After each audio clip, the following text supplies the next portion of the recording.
Hello everyone, welcome back to Kirkendoll's MSC Life. And today I wanted to do an update on where I'm at in my MS journey because it changes so rapidly, and within the last 6 months everything has stayed steady and my medicine has stayed pretty steady with over the last year or so. And that's again because of my great MS specialist and our nurses. They're a whole team and they do a fabulous job. I want to commend them because my doctor is fabulous, but she's got to have her team with her nurses, so thank you. I take around let me just tell you, I'm not going to tell you exact names because I don't have it all. But what I take is Taxidera, and I take a depression medicine, which I had lowered by 50 milligrams because I am all about self-healing. I believe I can heal myself and get off any type of medicine. The pharmaceutical company, they're not getting my money anymore. I'm done. I am done giving them my money. So that's my next goal, is try to get off that depression medicine and deal with these internal feelings. So I am on my MS Taxidera depression medicine. I'm on this seizure medicine, but it also can counteract kind of with muscle spasm and pain a little bit. They say it kind of does all sorts of stuff with nerves and everything. Sometimes we get spasms or jumps. It looks like in our skin, like it's like, which is fun. So I take that as well every day, and I guess I take 3 every day, and I have to take vitamin D. Yes, so I take 4 every day. I take vitamin D. It's just a vitamin because, as you probably will see, I'm really white and I have problems with going outside and getting heat rash, or I get little like red dots on my skin. I need to get my car all tinted because I'll get it through my windshield and stuff. So, but I have a couple of medicines that are PRN. And what I have is sometimes like I just can't seem to, with it. Sometimes they say it's like called a MS hug. I take another type of medicine for that, and that's PRN, and it's an anxiety medicine. So I take that. Sometimes it'll be months and months that I will not take it, which is great. And then other times I can take it 2 days in a row, or it just kind of depends. But there are times where I don't take it for months on end. And then I do have a pain medicine that's not an opioid. So there are other things out there that if you are in pain sometimes and you don't want to go the extreme route, you can do that. And that's what I have. Maybe I'll list the pain medicine down below in the description box on what it's called because it's skipping my mind and I'm trying to think what it's called, and I'm sorry. But ask your doctor of what that is called, because or different medicines that aren't opioids, because it took a while and it kind of hit and miss, and on different milligrams of what is good and what is bad, because like I said, I had an opioid addiction and it took a while for any type of pain medicine to fill, to help to that stigma of taking. I took 6 opioids a day and they were 60 milligrams each. So yeah, we're gonna keep that in mind here. So on the medicine standpoint, I'm always down to cut one out. I'm trying to cut out depression medicine. So that's my next goal.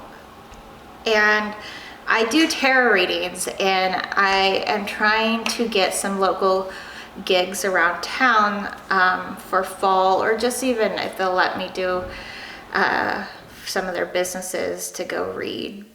So that's what I am wanting to do, because it's not all the time and it's more at night. I have like I said, a lot of problems sleeping, where I don't go to bed. And even if I'm in bed and I have my phone off and I do the meditation and all these things that you guys will tell me to do, yada, yada, yada. I've about tried it all. I feel like I probably fall asleep around, I don't know, 2:30, between 2:30 in the morning and 4:30 in the morning. And there's some days where I can sleep. I still sleep like a teenager. Some days I can sleep 14 hours, 12 hours. Other days I can just sleep 5 hours and then it's like, oh, I need a nap in the middle of the day. And that makes it hard to work. It does. It makes it hard to work. So, let me see. Yes, I am not doing the camera work today. So it's just me. And these videos are always kind of personal. So bear with me.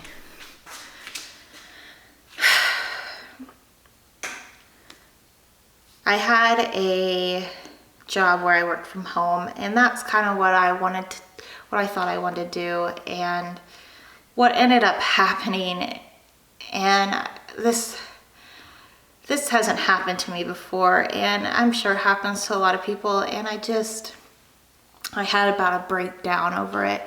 That day I got fired for not meeting the minimum requirements. I was new, but I had to go leave to get an IV put in, and I gave him a doctor's note, and then I gave him another, like a generic doctor's note, saying, hey, you know, I have a disability. Occasionally I'll be out, you know, for doctor's appointments and such, and that stuff you just can't help.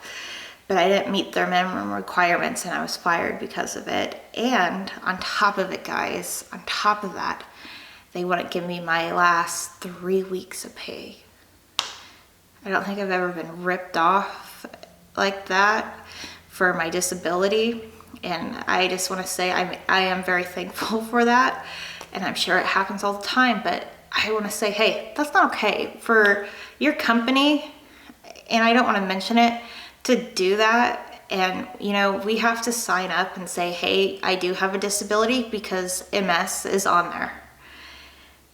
And I'm struggling to try to find some type of balance with either, do I apply for disability, do I have work? And I can't work a full-time job because I end up in the hospital, I end up getting steroids. It's just like a push-pull situation. So I am trying to figure it out.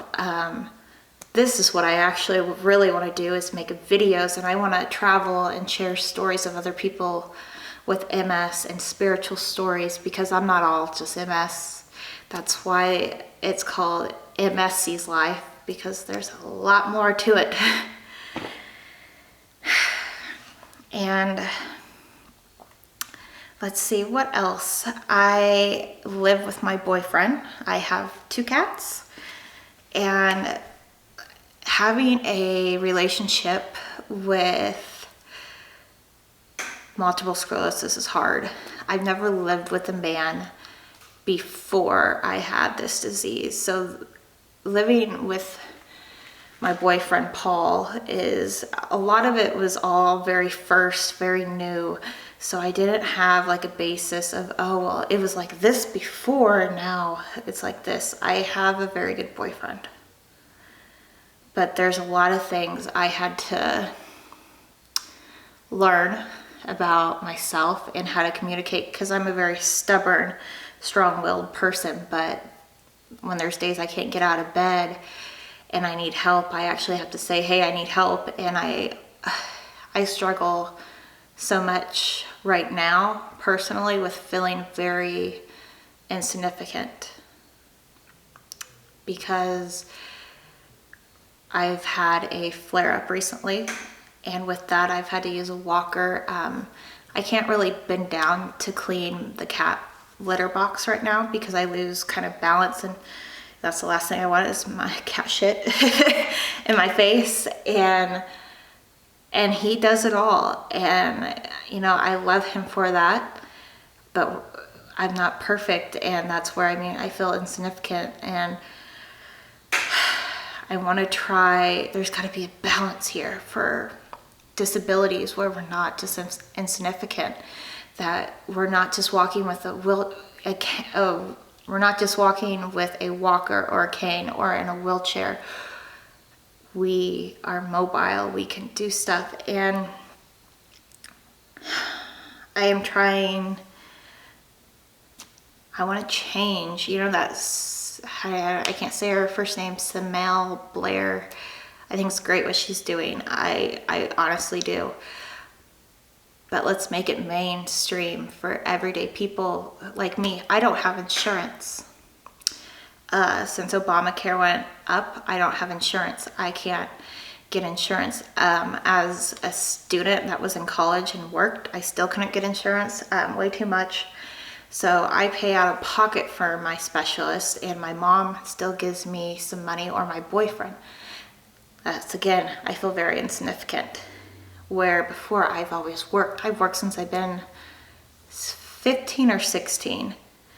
I think 16 because I had a car. So yeah, 16. And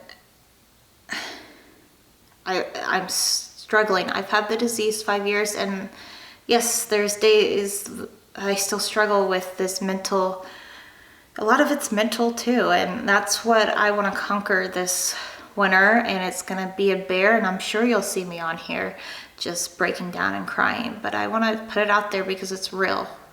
I still get scared. You know, this flare up is kind of like, well, when's the next one gonna hit? When are my legs gonna go out in front of me? When am I gonna be calling my mother?